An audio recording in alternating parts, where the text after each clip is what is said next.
Vous êtes joli en jaune. Eh bien, après avoir passé 30 années dans les Forces armées canadiennes, j'en retire un profond sentiment d'humilité, mais aussi beaucoup de culpabilité pour ne pas avoir été en mesure de supporter davantage les populations dans le besoin que j'ai rencontré. Mais avant de m'entretenir avec vous, le capitaine Grégoire va se transformer en Louis et je vais vous parler en tant que civil que je suis aujourd'hui. On m'entend?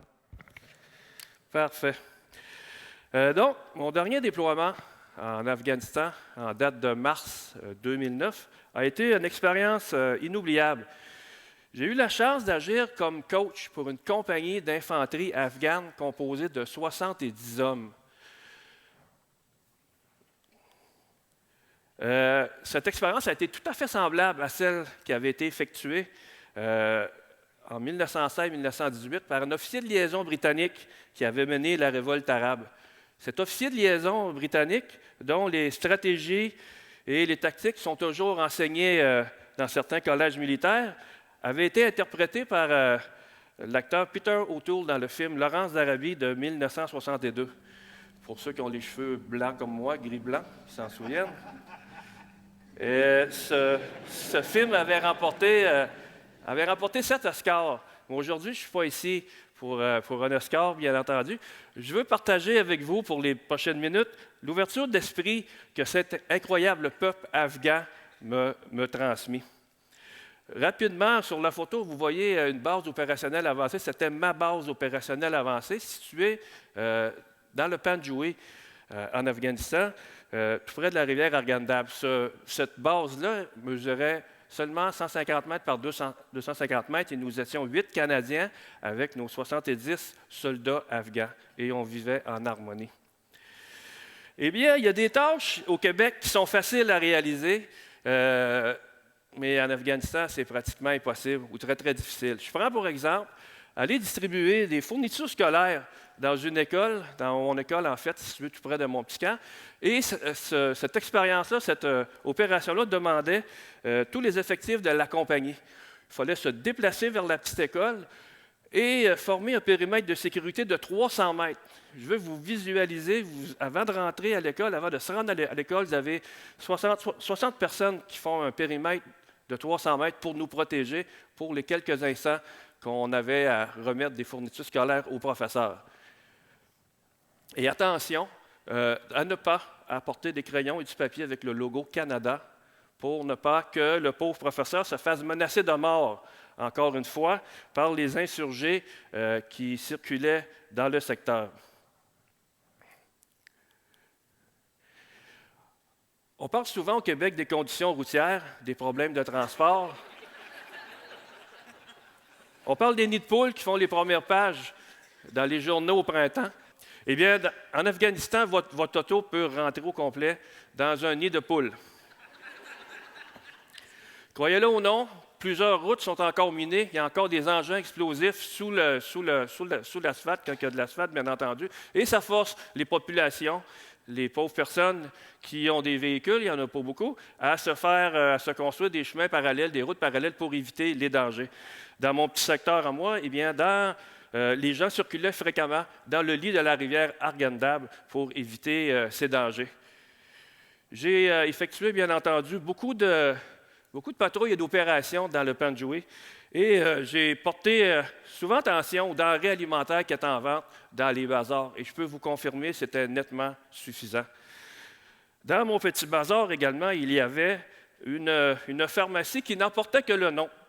Et par respect, par misère humaine, je n'ai pas été en mesure de la prendre en photo. J'ai pris beaucoup de photos, mais pas ma pharmacie.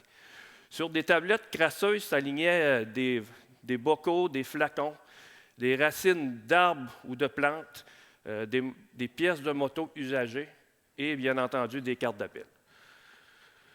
L'air qu'on respire en Afghanistan est assez malsaine. D'ailleurs, en 2004, alors que j'étais à Kaboul, les techniciens médicaux avaient fait faire des tests et le taux de matière fécale était incroyablement élevé. Je peux vous confirmer que vous ne pouvez pas, une personne de 40 ans en paraît le double ici au Canada. Les gens vieillissent très vite. Et je parlais aussi de la malnutrition tout à l'heure. Eh bien, on voit souvent dans les Afghans des stries horizontaux dans leurs dents qui rappellent cette malnutrition. Le cadeau précieux de l'eau potable prend tout son sens en Afghanistan, dans ce pays semi-désertique où les températures vont dépasser les plus 40 Celsius en plein mois de juillet. L'eau aussitôt que l'eau est pompée, elle est acheminée dans des ruisseaux qui portent le nom de wadi et elle sera tendue patiemment par des fermiers qui l'attendent, qui vont en fait la séparer par leur pain de terre. Donc, les fermiers ont des plages horaires, si on peut dire, et ils vont même user de violence pour s'approprier de cette eau. J'avais des photos, mais je ne les ai pas amenées de cette violence. J'en avais en masse. Les enfants, eux, vont aller, bien entendu, la puiser plusieurs fois par jour dans des contenants d'huile végétale recyclée. Et puis, ils vont l'apporter à la maison pour la cuisine ou pour la lessive, bien entendu. Et on ne boit pas d'eau froide en Afghanistan. La seule eau qui peut être rafraîchie est mise dans des amphores, dans des cruches en terre cuite qui la laissent percoler vers l'extérieur. C'est un vieux truc de la Mésopotamie. Donc, pas froide, mais fraîche. Et de retour dans les grandes villes comme Kandahar, vous n'êtes pas assuré non plus de voir couler le précieux liquide en tournant la poignée du robinet parce que, tout comme dans les champs, l'eau est, selon un horaire préétabli, est dirigée vers les différents quartiers. Les Afghans n'ont jamais eu le cadeau de la paix depuis des milliers d'années. Impossible. Les jours de congé, le jour de congé qui est le vendredi ici, qui s'appelle Juma en Afghanistan, impossible de faire ses emplettes dans un bazar sans crainte d'être victime d'un attentat terroriste. L'atmosphère est oppressante, c'est très pesant, les gens se déplacent comme des animaux traqués, le regard est furtif, les déplacements sont rapides. Ici et là, on va voir des gens amputés encore qui nous rappellent de toute cette violence, qui tentent de se frayer un chemin dans cette masse grouillante.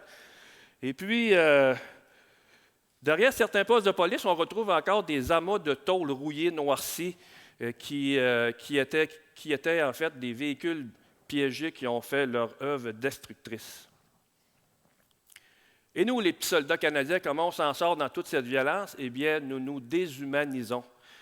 Nous nous déshumanisons, nous oublions qui on est, nous oublions demain, nous oublions nos projets, nous oublions notre corps, notre famille. Nous avons à garder le focus absolument sur la mission. Nous développons une hypervigilance qui m'a sauvé la vie plusieurs fois en Afghanistan, mais qui détruit ma vie au Canada. Et on commet des actes disproportionnés face à cette violence. Au lieu de cogner à une porte pour aller parler avec les gens, on va la défoncer. On va on va faire feu sur des gardiens armés qui protègent les travailleurs de la voirie. Le pauvre fermier qui va se faire prendre avec une jerrycan de diesel va se faire immédiatement accuser d'être un terroriste qui fabrique des bombes artisanales parce que le diesel sert à faire des explosifs là-bas. Mon Dieu, on va se créer des ennemis imaginaires, on va faire feu sur des ennemis qui n'existent pas. On va couvrir nos déplacements à pied qui sont sans danger, parce que souvent on n'est pas nécessairement en contact avec l'ennemi, et on va couvrir avec des obus fumigènes de l'artillerie, pratiquement, ça ne sert absolument à rien. Et que dire de nos convois qui filent trop souvent à vive allure et qui ajoutent un stress supplémentaire à tout ce chaos que ces pauvres gens-là vivent? Eh bien, les médias vous ont apporté ce qu'ils voulaient bien vous apporter ou ce qu'ils pouvaient bien vous apporter. On a oublié les petits gestes de tous les jours. Risquer sa vie pour apporter des crayons, du papier. Dans mon cas, lorsque je visitais particulièrement mon petit bazar que j'aimais bien à Mouchan, je donnais 20 $ à mon commandant afghan qui, lui, lui achetait des sandales, des friandises ou encore crayons, papier, peu importe. Et ça me faisait du bien en dedans de pouvoir lui apporter un petit peu de bonheur.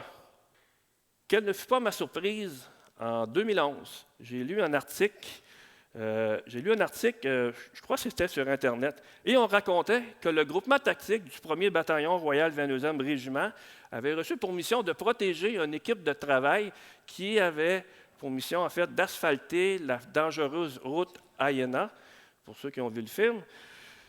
Et lorsque les militaires se sont approchés de mon petit village de Moucharn, eh bien, les enfants ont été à la rencontre de ces militaires pour leur signifier, pour leur démontrer à quel endroit les engins explosifs avaient été disposés à leur attention. Alors, mon cœur de Grinch a battu un coup de plus, parce que c'était mes enfants. En fait, c'était mes petits-enfants de Moucharn que j'avais rencontrés, que j'avais apporté un petit peu de bonheur. Le retour au Canada est excessivement difficile parce qu'on n'a plus sa place ni en Afghanistan et ni au Canada. Dans mon cas, moi, ça fut encore plus difficile, particulièrement lorsque ma petite fille m'avait dit je sais que tu es mon papa, mais je ne me rappelle plus de ton nom. Alors, je voulais juste vous inviter à réfléchir aujourd'hui qu'on n'a pas besoin de risquer sa vie pour porter ces petites attentions qui apportent un peu de bonheur aux gens qui en ont vraiment besoin. Je prends par exemple à Québec, il y a des organismes qui offrent le petit déjeuner à des enfants qui, incroyablement, c'est incroyable à croire, à Québec, dans la ville de Québec, il y a des enfants qui allent à l'école qui n'ont pas pu déjeuner. Alors, il y a des organismes qui s'occupent de fournir un déjeuner à ces petits-enfants-là. Alors, ce sont, à mon avis, des organismes qui sont très, très louangeables. Vous aussi, vous avez sûrement porté ces petits gestes pour aider les gens qui sont dans le besoin. Et je vous invite aussi à réfléchir à ce que vous pouvez faire pour aider notre petite population qui attend souvent de nous. Merci beaucoup.